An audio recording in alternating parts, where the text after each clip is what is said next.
Welcome everyone to another edition of Late Night on Base. I'm your host, Bill the Bull. Today, stoked to have Unlock Protocol on the podcast. I'm super excited for these people because not only did they, and again, if you haven't tuned in, last week they did an amazing space with us. Extremely interesting. I think we had about 2,000 listeners learning all about them. But now we go one step further. We go on the podcast and we talk deep about who Julian is, who Chris is, and talk about why they're building Unlock Protocol, what's about the challenges they face, success stories, and whatnot. So without further ado, Julian and Chris, how are you guys doing today?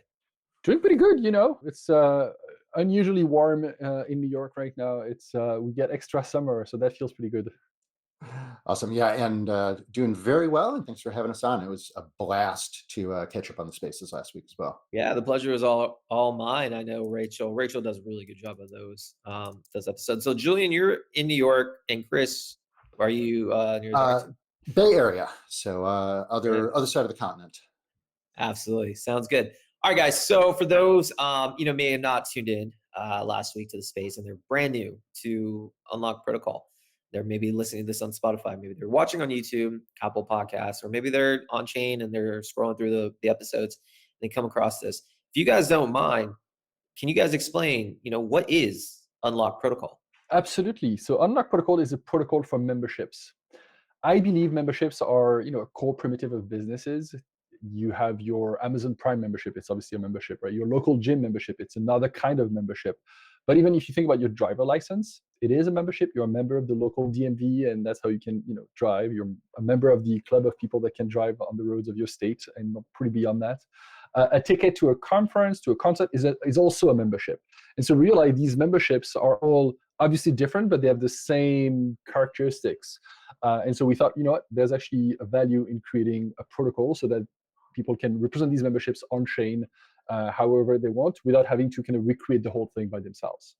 And to riff on that a little bit, folks talked about being a member or part of a community back in the 2021 bull market / bubble around NFTs. And one of the things that folks realized really quickly is it's a really, really, really bad business model to have somebody buy a thing once and then get access to membership privileges forever, which was what was happening in that case. And so the thing that was the big aha for me when I became involved with the project was this concept of a time component to these memberships. And so if you get a membership, just like all of the other memberships that are out there, Netflix or Prime or what have you, it has a time period to it. It's got a membership for a month or a year. In DAOs, we see folks being members for a season, for whatever the kind of heartbeat and pulse of that particular DAO is. And so we see those types of things, and folks are starting to get it. And the cool thing is, Julian mentioned things like events and tickets. That's a membership to that one venue at that one time on that one night. If you take a bunch of memberships and you put them end to end after each other, then you have a wacky little thing called a subscription that people can have, and it basically becomes a recurring membership. And so all of these things are part of this open source protocol called Unlock Protocol that's been built over the last couple of years. Very cool. So take me back as to what made you guys want to start this? You don't come across too many builders who are building like a protocol like what you guys are doing, which I find very, very interesting. Typically, especially in this cycle, people are more focused on memes and that whole aspect, not very much so utility-based protocols. So it's really fascinating to me that you guys took that route. So what kind of drove you to realize this is a problem that needs to be solved, and why did you guys want to spend your time on it? Yeah, absolutely. So my backstory is I'm a software engineer and a big fan of the open web. My previous company was doing RSS feeds API. I don't know if you all know what RSS feeds are, but if you're listening to this as a podcast, under the hood, there is an RSS feed. It's a syndication protocol. And that company was eventually acquired by Medium, the publishing platform that pretty people are familiar with because a lot of people in crypto Twitter and others write on Medium. And I worked on Medium for a couple of years there. And one of the things that I actually worked on was when Medium introduced their membership program. That's gonna make sense. And so basically, I realized okay, Medium is moving away from the idea of making money with ads, but making money with a membership, and you're paying $5 a month to access some stories on the platform. And I realized wait, the thing that Medium is doing, everybody should be able to do. It shouldn't be too complicated to do this. And that was around 2018 when kind of there was a previous bull market in the crypto space, and realized, okay, if I'm going to build these memberships in a way that is permissionless and decentralized for any website, every creator, every application, well, that needs to live on an infrastructure that itself permissionless. It cannot be a platform. It cannot be, yet another Substack or Medium or Patreon or whatever you name, because these platforms eventually are in control. And I wanted to build this in a permissionless way. And so that's really how I kind of started to explore that idea of like, okay, can we build this as a protocol, as something that is completely permissionless, that would not put me in charge or in control, but would allow me to build this for creators, for businesses, for communities, in a way that they would, and we'll talk about this in a few minutes, I assume, but like in a way that they would be in charge of their own, but also collectively govern the protocol. Yeah, and Julian and I connected up in 2021. It was funny because we realized we had like a nearly infinite number of folks in common, but somehow we had never crossed paths. Prior to joining Unlock Labs, had been with a number of different startups, started out as a developer and engineer as well. And over my career have transitioned more into the outward facing side. So marketing, sales, operations, things of that nature. Ran global content and community for GoDaddy for about 6 years. And over my career, I've really realized that it's that synthesis between the technology and the community. If you're building things for purely just building purpose, that doesn't help. It really needs to be for folks, and the community needs to be deeply, deeply involved. And that was what really got me excited, because that was inherent in building a protocol, is have to actually have the community involved, and not just building it for the community, but also be part of the community for these things to really get the traction and really have the impact that they have the opportunity to do. Absolutely. I think community involvement, and no matter what you build on chain in this ecosystem, is the most critical thing. It doesn't matter what you're building. It doesn't matter if it's a meme protocol. It doesn't matter if it's a Yep. DeFi protocol, utility base. Without the community showing up, you can have the most brilliant idea, but that is the core principle, because those are your brand evangelists who are going to push what you're doing, and they're going to tell their friends, and they're going to tell their friends to want to do that. So talk to me about, so for those, again, who might not know, you guys do not have a token, right? Is it just the protocol itself? Is that how you're generating the revenue, or do you have a token? We actually have a governance token. So let's describe this in a quick way. Let's say you, as a creator, want to deploy your membership contract. You don't need to have a token or anything like this. You can just deploy your contract. You set the terms. You would say, okay, I want to charge 5, let's say USDC, but you could choose ETH. You could choose any currency, any token per month or per week.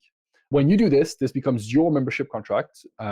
I or Chris or nobody else has any control over this. It really is yours. But it's deployed from a template. It's deployed from something that we initially created. And our idea is like eventually, the template should be able to evolve. And as a matter of fact, we're already at version 14 of that template, because we get people giving us feedback like, oh, it would be nice if we could allow for cancellation, or if it would be nice if people could buy multiple memberships at once. And so these are examples of stuff that we've added over the years. But in order to kind of get approval to upgrade this template, that's where we have a governance token. So we have a system where if you deploy a membership contract, your contract not only will mint memberships for people that are buying your membership, but also will create governance token, or will rather distribute governance token to you, and you become one of the stakeholders of the ecosystem, because you're using the protocol, and the more you use it, almost like miles, the more ownership of the protocol you get, and then your voice can be heard in our DAO, because technically there's a DAO then, in order to say, okay, cool, yes, I think this new feature of the protocol should exist, or no, I don't think this new feature should exist. That's how you get your say out there. So these governance tokens exist already as a mechanism for participants in the ecosystem to share their ideas. Another feature of the governance token is, for it to be valuable, beyond just a decision factor, it needs to capture a little bit of the value that the protocol has. So right now, the DAO actually, I think it was in March or April, voted for a 1% protocol fee. So all of the paid memberships, basically, 1% of the revenue goes back to the DAO, and in practice is actually used to buy back governance token. And so that creates kind of a price for the governance token, that makes it valuable, basically. Sure. And that makes it harder for somebody to kind of break the protocol by submitting an upgrade that nobody wants, because they would have to buy a lot of tokens to do that. Yeah, and it's been a really cool evolution since 2018. So the technical work began. Then the DAO launched in what, 2020, 2021 thereabouts, on Ethereum mainnet, when mainnet was the only game in town. And at that point, there was a governance token called UDT, or the Unlock DAO token. Since then, had a lot of things happen. Of course, super notably over the last 12, 13 months at this point, there was an explosion in L2s. One is this little L2 called Base. I don't know, Bill, if you've heard about it. Small little thing. I think I've heard Yeah, of a them. little thing like that. And so the community decided in spring of this year, 2024, that we were going to actually put a forklift under the Oh, DAO wow. and move it over So the to community Base. decided it as a collective. Yep, and had to, because again, all of these aspects now are truly owned by the DAO and the community Mhm. holders. And so in doing that, part of that was actually bridging everything, all the governance contracts and all of the tokens over to Base. Had to have a governance token on Base. And now there is a governance token that is the Unlock Protocol token, or UP token, that is on Base. And folks were able to move over the old governance tokens, swap them, and get the new governance token on Base. And actually just did an airdrop today to those folks who actually did that migration, and they were able to get even an increased amount of governance power in the community for actually supporting things through this lengthy transition. Yeah, I think that's actually really interesting. I mean, that's a true governance. True DAO is when the DAO has the ability to make the decisions. People sometimes say, "Oh, we're a DAO," but like it's still centralized decisions. So that actually makes a lot of sense. Why? Because one of the questions I wanted to ask is why did you guys decide to move to Base? But it's really not your two decision. It was what the DAO said. So what do you think led the DAO to decide that, hey, we need to be on Base. This is what we need to vote on. Why do you think the DAO decided migration to Base was needed? Yeah, I think there's really kind of one big answer to this, is the fact that Ethereum mainnet became too expensive to govern, basically. Like voting would cost, 1, 2, 5, 10, 20, up to $30 per vote. And so our community members were like, hey, I mean, we can't spend hundreds of dollars per month altogether to get any decision to be made. So we need to move to an L2. And at the time, Base was already the most actively used network in the Unlock protocol network. Because one thing that we haven't discussed is, like, obviously the protocol itself is deployed on, I think, 16 different networks at this point. So we could have moved to Arbitrum or Optimism or any other of the network that we support. But since this was the most actively supported network in our protocol, with for example, ticket to Farcon, they were on Base, but also using Unlock under the hood, or memberships like some for Coinage Media, for example, or Dirt, and a few others are using Unlock on these networks. And so we decided, let's actually, we decided collectively, it wasn't our decision in practice. And one thing that I should say, not only the DAO could decide, but we could not. It's like it has to go through the DAO. So basically the community said, hey, this is the most active network. It's the cheapest. It's as secure as Ethereum mainnet. Let's all move to Base. And what happened then is, like, us as a team at Labs, well, that's when we started to do the work of thinking, okay, how do we do that? And then we submitted a proposal to the DAO to actually execute that transfer in a way that would be permissionless, because we couldn't, even if we wanted to, we couldn't have forced it. For sure. Are you glad though the DAO decided individually, Julian and Chris? Are you guys glad the decision was made? Oh, I think it makes a ton of sense. And honestly, Oh we yeah. wouldn't have spent resources in service of the DAO, if you want, to do that if we didn't think it was a good idea. Somebody else could have done this if they thought this was really the way and we didn't think it was the way. But I'm completely behind that choice. And so I'm really glad that we did this. Yeah, Chris, let and me. actually, Oh, sorry. just want to kind of piggyback on one thing that For sure. Julian was saying, which was somebody else could have done that. Absolutely, everything that's part of the protocol is up. You can go to the Unlock Protocol GitHub. You can see all of the source code, even the apps that have been built on top of the protocol by Unlock Labs. All of those are up under MIT license, so people can take them, run with them, riff on the things that were there. And so, we know the stuff because we've been, neck deep in it for several years at this point, but there is literally nothing that prevents anyone on the planet from going in and working with it, using it, building their own projects on top of it, and continuing to have the protocol grow. I was going to ask you, Chris, what is the sense of participation like? Talk to us, because again, a lot of people are just finding about you guys for the first time. What is the sense of involvement with the community? Are they pretty excited? The DAO, I guess you could say. Are they excited when you guys put proposals up? They're very much collectively inspired. Like, talk to us a little bit what the atmosphere is like. Whether it's and are you guys mostly on Discord, Telegram? Where do you most Yeah, yeah, we're all over the place. I think the most day-to-day types of things happen on Discord, and so anybody can go to discord.unlock-protocol.com and jump in there and mix it up. Anybody who comes to the Discord can actually see all the conversations, and then if you go through and you grab a free membership to the Discord, you can go and you can participate in the conversations. And then if you do have the governance token, then you can participate in votes and things like that. Like most both online and IRL communities, we see sort of that 1-9-90 percentage breakdown of involvement. So there's a core group of folks who are super involved literally every day, every week, showing up at the town halls, setting up their own DAO meetings and working groups and such.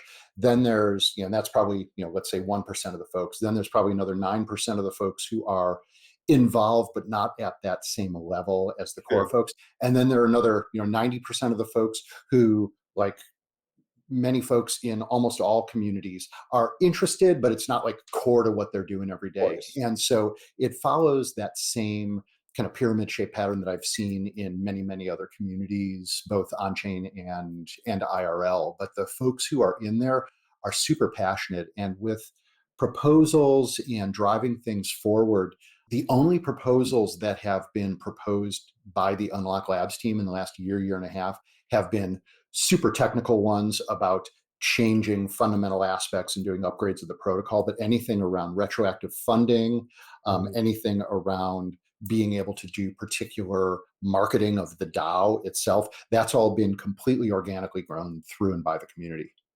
Yeah, I was gonna give you a couple numbers, but I just checked. So on GitHub, technically, we have 91 different contributors. So basically, people that are writing code. Obviously, we don't have 91 employees. People just basically like writing code and say, okay, cool, this is a thing that I want to see exist, either at the core protocol level or in the tooling that we built over the years. On the DAO, Chris mentioned all of the retroactive funding, but there was even like a big marketing campaign that was done a couple of years back. I think in the $50,000. We didn't actually have a say in this. That was actually the DAO voting together to get something like that out the door. I think we're getting one or two proposals right now to kind of provide LP incentives around the app token. So now that the token app is on base, we have community members that are saying, hey, we should incentivize liquidity providing, so LPing, and that's coming from the community, not coming from us. So really, that what Chris says, like, not only there's this kind of circle, but like over the years, which is maybe very interesting, we see people come in, participate, add stuff, and then kind of move on, but other people join, and some people come back. Like I'm thinking about the one of the proposal about the liquidity providing, that somebody who was active like 3 years ago, that we haven't seen too much in the last two years, and then become a lot more active in the last couple of weeks. So that's really interesting to see that that life in the end, the community itself being alive and kind of growing and having different people do different things. Amazing. So why don't we take a second to look at, because I know you guys have the Unlock Prime, and I wanted to kind of highlight that. And again, if you're watching this on Spotify, please head over to YouTube. You'll see the video. So let's take a look at that, actually. Yeah. And I want you guys to kind of walk us through, because I know it seems really interesting to me as well. Talk to us about Unlock Prime. What exactly is the details? I know it's, as it says, a premium membership for creators and communities. If you don't mind, explain what the Prime aspect is.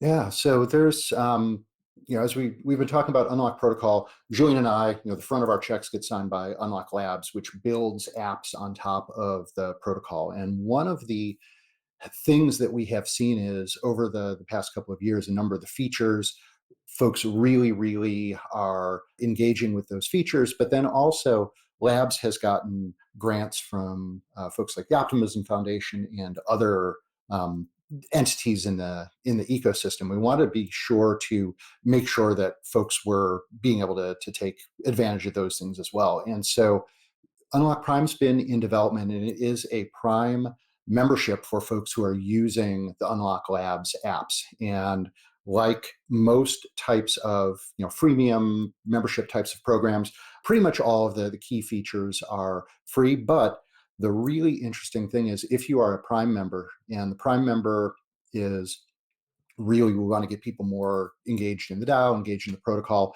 If you purchase a Prime membership, it is 1,000 up tokens to do that, which now is, I don't know, probably $6 a month or so.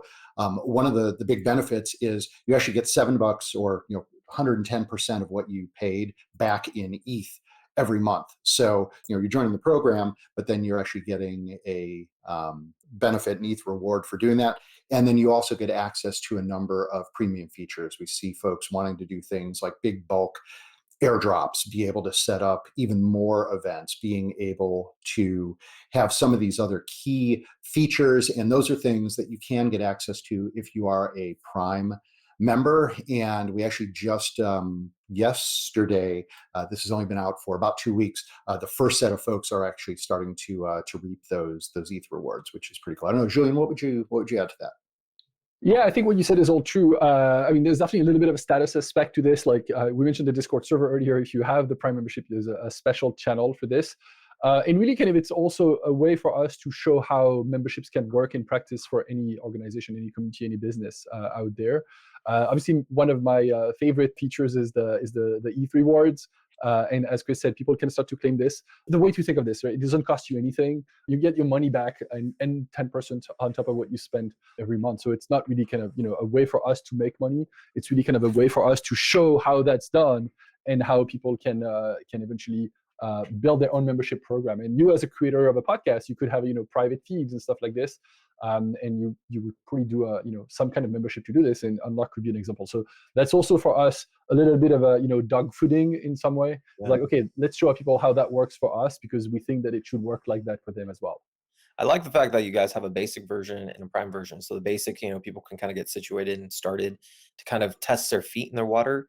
And then obviously they'll realize, hey, I think this Prime version, it's a little bit more, but I love the protocol. I love it. So I think that's smart. I think that was a smart move. Let me ask you this though, before we end off, because I always do like to talk to entrepreneurs like you guys are, because I think a lot of people can learn from, the experiences that builders face and challenges. So, it's not all roses, right? And when you're building something of value, the grass isn't always greener. There's a lot of struggles. So I was curious, Julian and Chris, what have been some of the struggles that you faced building Unlock Protocol that you may have not have thought you would encounter, but have? And, just talk to us about, how you're overcoming some of those challenges. Yeah, I mean, I'm sure Chris knows which one I'm going to talk about. But Chris, if you want to get started on that one, I can talk about the dog fooding more afterwards. Yeah, I mean, for me, a big one has been the tight coupling between interest in the space and kind of what's happening on the speculative side of the space. As you were talking about, Bill, at the top of the call, we're building real software to solve real problems with the protocol. And we saw this especially in 2021. We're seeing it now in the meme coin cycle as well. There is so much kind of surface level hype that pulls a lot of the attention in the space, and things for the project as well sort of mirror that as well. So when there's a lot of buzz around things that are happening on chain, we take advantage of that and we get the benefit of that.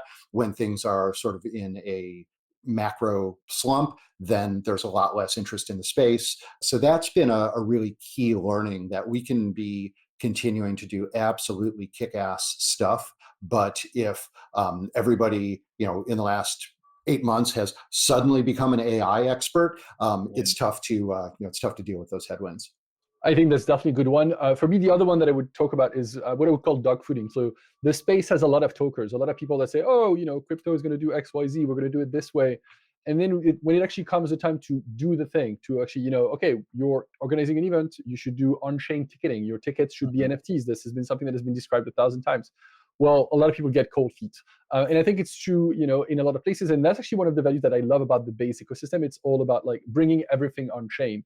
It might sound weird. It might sound, not obvious for a lot of people. In the end, that's how we make progress. It's actually by bringing stuff on chain that initially we didn't think would live on chain, to eventually realize that, it's actually better if it's an on-chain thing rather than just outside. And so really that's going back to, circling back, like, that's one of the things that I love about the base ecosystem, and I think that I want to see more, is the fact that people are willing to kind of dog food and actually walk the walk rather than just talk the talk. Because I think the crypto space altogether has been really, really good at promising the moon or promising crazy things, but when it's about actually doing the thing, we've seen very, very few people do this.